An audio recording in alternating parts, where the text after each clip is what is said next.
Bom, gente, agora que eu ouvi o objetivo de todos vocês, eu tenho notícia boa e uma ruim. Qual que vocês querem ouvir primeiro? A ruim? A ruim é comprovado. De 10 pessoas que na virada do ano falam que eles querem conquistar os objetivos, apenas 2, ou seja, 20% conseguem. A boa é que muitas vezes eles não conseguem por falta de pequenos fatores, pequenos métodos que eles podem aplicar para chegar mais fácil nesse objetivo. E eu tô aqui para dar esse caminho para vocês. Como vocês acabaram de ver, o Medina deu um curso para vocês, ele encheu vocês de conhecimento. Mas de nada vai adiantar esse conhecimento se vocês não souberem como aplicar. E junto com esses 4 poderosos princípios que eu vou falar hoje aqui para vocês, eu garanto que vocês vão conquistar tudo o que vocês quiserem esse ano e nos próximos anos também. Prazer, eu sou o Rafael Ochoa, eu sou mentor e palestrante e estrategista operacional. Eu estou na área de eventos há mais ou menos 18 anos. Desses 18 anos, mais de 12 eu atuo no front de lideranças de grandes marcas. Liderei minha própria agência, liderei grandes buffets, grandes empresas de bar, treinei muita equipe. Então, o que eu vou falar aqui com vocês não é axiologia, não é achismo, é que realmente eu apliquei para os meus colaboradores, para os meus liderados e vi grandes resultados. Então, tudo que eu vou falar para vocês é possível. E vocês vão ver que é simples, gente. É simples. Só basta vocês quererem executar. Só basta vocês terem coragem de falar, não, isso eu consigo fazer. Então, eu quero começar contando uma história. Uma história de como um pedreiro me fez chegar até onde eu estou hoje. Todo mundo aqui já teve a infância. Se vocês puxarem na memória, vocês já estavam ali no colégio e você viu um garotinho que ele, por condições do pai dele, ele tinha uma condição de ter um tênis melhor, uma roupa melhor, uns brinquedos melhores. Só que também teve outro garoto que os pais não tinham tantas condições assim, de ter uma roupa boa, um tênis bom, uma mochila boa. E esse garoto foi para a escola, viu um garotinho com um brinquedo e esse garoto queria ter. Para quem é jovem aqui, imagina que vocês foram na escola e viu a criança com um tablet e você não pode ter o tablet. Então o que esse garoto faz? Ele chega em casa e fala assim, papai, eu quero que você compre isso para mim. Graças a Deus, meu pai não comprou. Graças a Deus, ele me deu algo melhor do que me entregar. Ele falou, você quer mesmo? Quero, pai, quero sim. Então amanhã você vai para a obra comigo. Meu pai era pedreiro e mestre de obra. Isso era uma quarta-feira, não, era uma terça-feira. Da madrugada de terça para quarta, 4 horas da manhã, eu vejo alguém me tocando. Acorda, acorda, moleque, levanta. Aí eu olho assim, é meu pai. Eu falo, caralho, 4 horas da manhã? Beleza, levantei, mas levantei reclamando na minha mente. Falei, caramba, pô, o que é esse velho? Pô, me acorda 4 horas da manhã? Quem que vai trabalhar esse horário? Pra que isso? Levantei, minha mãe também acordava cedo, já tinha feito a nossa marmita, nosso café da manhã estava na mesa. Tomamos o café da manhã, saímos de casa 4h40, 4h50. Eu, uma criança inocente, no carro, estava achando que a gente ia começar a trabalhar por volta de umas 5h30, 6 horas da manhã. Dentro do carro com meu pai, chegamos na obra às 5h30. Aí eu falo, bom, bora pai, bora trabalhar. Meu pai gira, fala, não filho, nós não vamos trabalhar agora. Aí eu olhei para ele assim, aí eu pensei de novo, falei, esse velho tá maluco. Que ele me acorda 4 horas da manhã para chegar às 5h30 se a gente não vai trabalhar. Não vou falar isso pro meu pai, porque eu tinha respeito por ele, eu tenho respeito por ele. Eu falei, pai, Por que a gente chegou tão cedo, então? E aí, gente, eu aprendi a lição mais poderosa que vocês podem aplicar.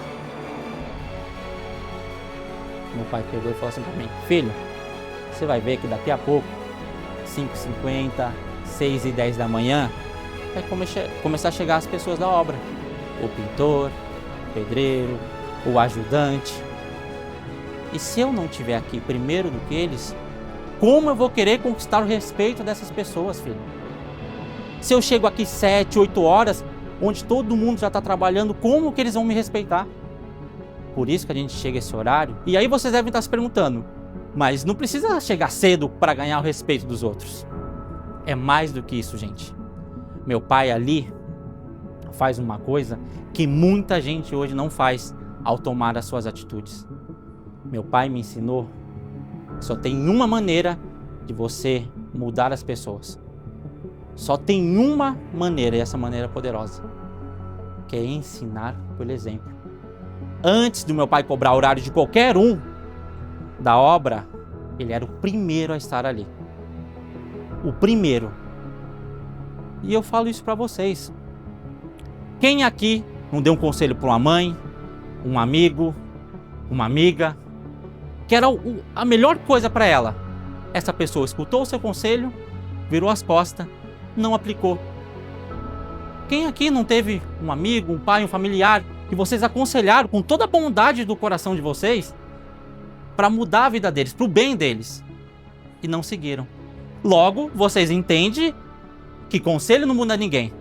Agora, falem aqui para mim, quem não começou, às vezes, a treinar, ou agir melhor, ou tratar a família melhor, e as pessoas à sua volta começaram a te ver com os olhos diferentes, começaram a te respeitar mais?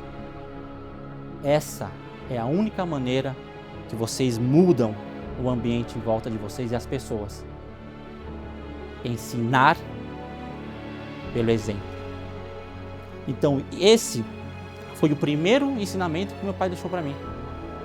Ensine pelo exemplo. Daí tudo bem. 6h10, começou a chegar as pessoas. 7 horas nós começamos a trabalhar.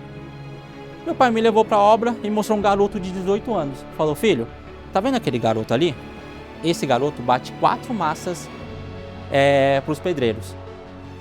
Eu não sei se vocês sabem, mas antigamente era massa na enxada. Hoje eu passo nas obras, eu vejo 4, 5 bitoneiras, tudo tecnológico. Se bobear, você fala: Alexa, faz a massa, que ele faz a massa para você. Antigamente não era assim, não. Antigamente você batia na enxada, esvaziava uma lata de tinta, pegava um sarrafo de madeirite, colocava assim, pregava, e aquela lata era o seu melhor amigo. A lata você usava para pegar o cimento, pegar a areia, pegar a água e cabo da enxada fazendo massa. Eu comecei a trabalhar na obra nesse momento. E aí tudo bem, meu pai falou assim: filho, aquele garoto faz 18 massas no dia. Você vai fazer, ele faz 4 massas no dia, perdão. Você vai fazer 5, porque você é meu filho e eu não quero passar a mão na sua cabeça. Falei: tá bom, pai. Sempre fui respeitoso com meu pai. Beleza. Gente, na primeira carrada de massa, já tava morto, gente. A mão tava ardendo, o ombro tava doendo de ficar carregando as coisas. E eu olhei para aquele garoto, ele fazendo massa com um sorriso no rosto assim. Eu falei: mas que porra é essa, mano? O cara tá batendo massa, suando, tá sorrindo. Eu falei: ah, não. Eu vou falar com esse garoto. Fui lá. Falei: eu não falei garoto porque eu era mais novo. Eu falei: tio, ô tio, me dá um conselho. Eu tô fazendo ali, tô ficando cansado, você consegue me ajudar? Ele me deu um conselho muito simples. Como eu estava fazendo a massa? Tava colocando cimento, jogando água, misturando. Colocando areia, jogando água, misturando.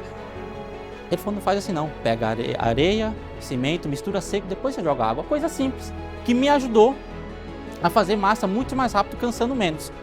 Na hora do almoço, nós paramos, abri a minha marmita, ele sentou do meu lado e nós começamos a conversar. Até que ele chegou e perguntou: o que um garoto de 11 para 12 anos está fazendo aqui na obra? E eu falei com a maior inocência, como toda criança: eu quero comprar um brinquedo. Aí ele falou: eu te entendo, eu também estou aqui por um propósito. E aí esse garoto me ensinou outra lição. muito poderosa, um ajudante. Ele contou para mim qual era a rotina dele. Ele morava no extremo leste. Eu nunca vou esquecer, a obra é aqui perto, em Genópolis. Na época, não tinha a facilidade de hoje. Trem, metrô, era muito ruim o transporte. Era só ônibus, principalmente da zona leste, lá do fundão do leste para cá. Ele me contou que ele acordava 3h30 para fazer o café da manhã dele, a marmita dele, porque ele tinha que sair de casa 4h10, 4h20 no máximo, porque se ele não pegasse o busão naquele horário, os outros 2 que ele pegaria, ele ia chegar atrasado na obra. Ele não tinha comidinha na mesa. Eu tinha essa facilidade, que minha mãe acordava cedo. Ele não foi de carro, eu fui. E meio toda essa dificuldade de acordar mais cedo, fazer as coisas, pegar 3, 4 busão. Quem pega busão aqui sabe que às vezes é complicado se pegar no transporte público. E ainda assim, o desgraçado trabalhava duro e com um sorriso no rosto. Naquele momento eu falei, velho, eu nunca mais vou reclamar. E naquele momento, eu aprendi a segunda lição mais poderosa que vocês vão aplicar na vida de vocês. Trabalhe duro, gente. Trabalhe duro sem reclamar. Que eu garanto, se vocês colocarem na cabeça de vocês que não importa chefe, se o líder é bom, se o barbeque é bom, se o maître é bom, se o espaço é bom, se vocês colocarem na sua cabeça, eu vim aqui para trabalhar duro. Qualquer dificuldade, vocês vão passar por cima delas. Eu garanto para vocês. Porque esse garoto, ele virou meu amigo. E hoje ele é um grande mestre de obra. Ele tem a casa própria dele, os carros dele, ele tem fazenda em Minas Gerais. E eu não tenho dúvida que esse rapaz conquistou tudo com trabalho duro. Com trabalho duro, gente. Muitas vezes você vai ver na internet, as pessoas falam muito de inteligência. Você tem que ser inteligente, você tem que fazer isso. E a inteligência é importante, mas eu vou chegar lá. Mas não adianta nada você ter a inteligência se você não tem a capacidade de trabalhar duro por ela. Então, trabalhem duro. Na obra, eu obtive esses 2 princípios. Sempre ensinar pelo exemplo. Só o exemplo vai mudar as pessoas à sua volta, o seu ambiente. E sempre trabalhar duro. Fiquei muito tempo na obra. Eu fui mestre de obra, abri a minha empresa, fiz faculdade de engenharia civil com o Medina. Eu fiz 2 faculdades. Só que aquilo eu sentia que não era para mim. E, gente, quando você sente que as coisas não é para você e você quer algo diferente, acreditem, as coisas se alinham. Porque na faculdade, eu estudava na Uninove, em Santo Amaro, fazia engenharia, mas à noite tinha várias outras modalidades. Uma delas era RH. Eu conheci um grande amigo meu, Christopher, que ele trabalhava no RH de uma empresa de bartenders. E a gente se aproximou, eu contando minha história, o meu desgosto porque eu estava fazendo. Ele falou, cara, você naquela época, jovem, né? Obra, academia, novão, não engordava, então tava com um perfil atlético muito bom. Ele falou, cara, você tem um perfil atlético bom. Você não quer fazer uma entrevista lá na minha empresa para ver se você vira bartender? Eu falei, horas, por que não? Estava aberto. Fui na empresa, tinha 4 pessoas para entrevista. 3 caras grandões, para jogador de basquete, 2 metros de altura, loiros, olho claro, e eu, porte atlético, com a percepção do lado deles eu era baixinho, cabelo preto como vocês estão vendo e olhos bem escuros. Adivinhe, eu não passei para bartender. Os 3 caras grandões passaram e eu passei para barbeque. Aí eu poderia tomar 2 caminhos. O primeiro caminho, eu poderia achar que foram injustos comigo. Achar que eles não gostavam de mim. Achar que eles me julgaram pelo meu perfil estético. A famosa vitimização. A maioria das pessoas vão por esse caminho. Mas eu sei que vocês não. Vocês não vão tomar esse caminho. Porque hoje eu estou aqui presente, falando isso para vocês. E mostrando com provas que esse não é o caminho. Eu tinha um segundo caminho. Qual que é esse segundo caminho? Eu vou trabalhar tão duro que não vai ter como eles não me darem uma vaga de bartender. Porque Antigamente, não é igual hoje. Vocês vêm, faz um curso, é bartender. Não. Antigamente, para você ser bartender, era um parto. E tinha um perfil elitizado. Era pessoas muito altas, com um perfil, um aspecto corporal e físico certo. Porque as empresas de bar competiam para ver quem tinha a melhor equipe e ainda a equipe mais estética. E naquele momento, meus padrões estéticos não encaixavam. Vou me vitimizar? Não. Falei, vou trabalhar duro. Vou fazer o que eu sempre aprendi, o que eu aprendi lá na obra. Primeiro evento de barback. O que eu fiz? Meu horário, se eu não me engano, era às 3. Eu cheguei 1h da tarde. 2 horas antes. Por que tão cedo? O pai chegava cedo e ele era o mestre da obra. Por que eu, como um barback, não deveria chegar mais cedo? E foi a melhor coisa que eu fiz na minha vida, gente. Porque quando eu cheguei mais cedo lá, eu não sei hoje como funciona nos outros bares. Mas hoje, na maioria dos bares, não funciona mais assim. Mas antigamente, vinha um caminhão, descarregava tudo, bebida, insumos, balcão de bar, e vinha outra equipe de barback e bartender montando. Era assim que funcionava. Eu cheguei 2 horas mais cedo, eu cheguei junto com o caminhão. Já ajudei eles a descarregar. Aí vocês devem falar assim, pô, mas eles trabalhou mais. Mas não é isso, gente, que importa. O mais importante era barback, e naquela época não era escala por WhatsApp. Era escala por e-mail que eles falavam, ó, você tem que estar aqui tal horário. Você não tinha mais nada. Você não tinha se era casamento, se era debutante, qual era o cardápio, quantas horas era a festa, não tinha nada. E detalhe, isso vinha por e-mail. Isso vinha por e-mail e você recebia em cheque depois do pagamento. Eu tô falando dessa época de trabalho. Então eu cheguei mais cedo, o motorista e o ajudante ajudei a descarregar e eu fiz o que todo coração humilde faz. Eu perguntei, eu falo, cara, minha primeira vez aqui de barback, o que eu tenho que fazer? Os caras me deram um toque, ó. Quantas bebidas, vê se as hortaliças tá legal, vê as frutas, deixa tudo organizado, conta os copos. Eu falei, porra, é isso? Então tá tranquilo pra mim. Fiz tudo isso, só não tem nenhuma folha. 20 minutinhos fiz tudo.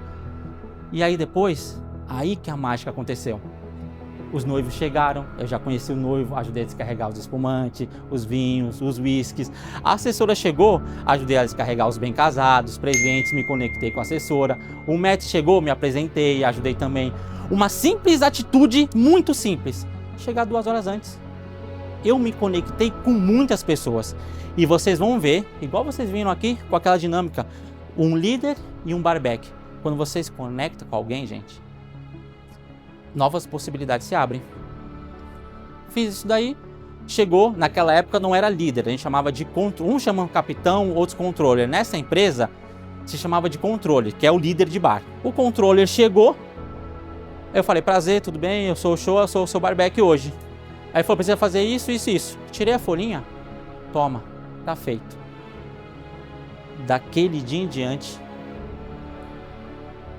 eu nunca pensei que eu fosse trabalhar tão rápido de bartender.